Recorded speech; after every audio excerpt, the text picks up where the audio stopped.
leen yéen ñëpp alhamdulilah. yéen ñëpp bàyyi nee nañu wax alhamdulilahi rabbil alamin. ngeen sant yàlla xam ne yàlla sopp na leen. ñu sant yàlla te xam ne yàlla sopp nañu.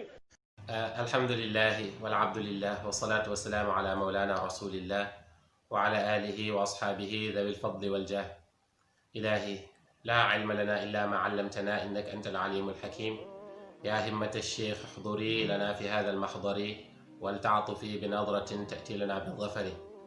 ya himmata alcheikh indi faxduri abada ulfa lada alkulli mamnuan min alzalali والزيغ واللهو والشهوات والخطر بين الخلائق مني بعد بالأمل وبعد السلام عليكم ورحمة الله تعالى وبركاته mbokk jullit ñi yéen ñu ñuy suivre ci chaîne Ndaanaan Fayda ñu ngi leen di nuyu di ñëwaat ak yéen ci benn point boo xamante ne day aju ci wàllum julli.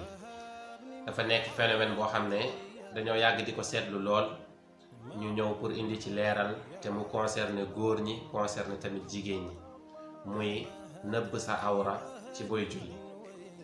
jigéen dafa am loo xamante ni moom la ñuy tuddee awraam bu nekkee ci biir julli ak bu nekkul ci biir julli waaye pour gàttal vidéo bi rek awraam ci julli la ñuy wax góor tamit kadalik.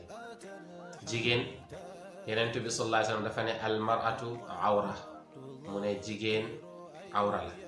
boroom xam-xam yi ñoom ñëpp dëppoo ci benn kàddu mooy qawlul fuqaha almaratu kulluha awratun maa aadal wajhi aw maa aadal wajhi wal kaffayn. ñu ne jigéen léppam awra la lu mooy xar kanamam ak ñaari ténkam mooy ñaari takku jara yi lii.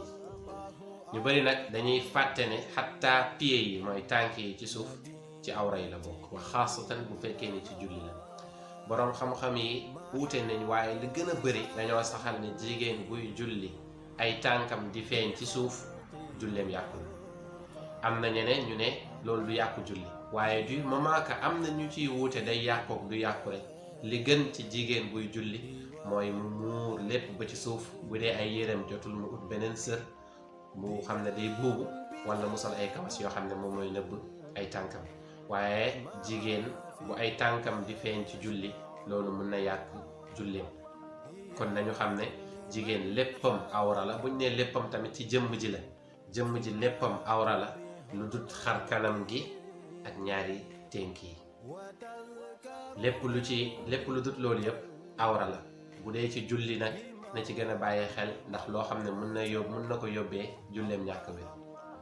bu dee góor tamit ci julli awraam mooy diggante jumbaxam ba ci suufu óom yi.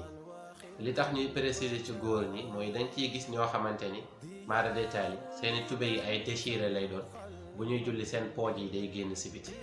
loolu day yàq julli même bu dee lu tuuti la sax fii ak boroom gis na ko te am na maanaam du wut koo xamante ni dafa rafle waaye am na leneen lu mën a nëbb awra bu julleewee loolu amul julli te ñun ñëpp yaakaar naa dañuy julli pour suñu julli wér.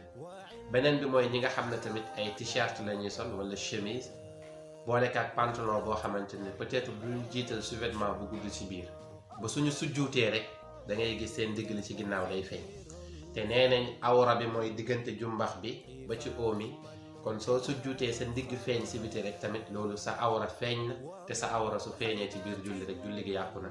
kon ñu gën a bàyyi xel bu baax ci nëbb awra yi ni mu waree surtout waxtu julli ndax Yonent bi sallallahu alayhi wa sallam wax na ne li ñuy njëkk a laaj nit ki suba yawmal qiyaam mooy julli.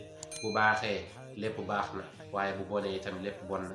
yàlla nañ ci yàlla musal yàlla nañu yàlla may ñu soxla woo lépp loo xamante ne day baaxal suñu diini bi jaahi rasulillahi sallallahu alayhi wa sallam.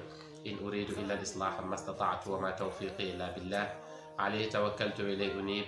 wassalaamu aleykum wa rahmatullahi taala wa barakatuh.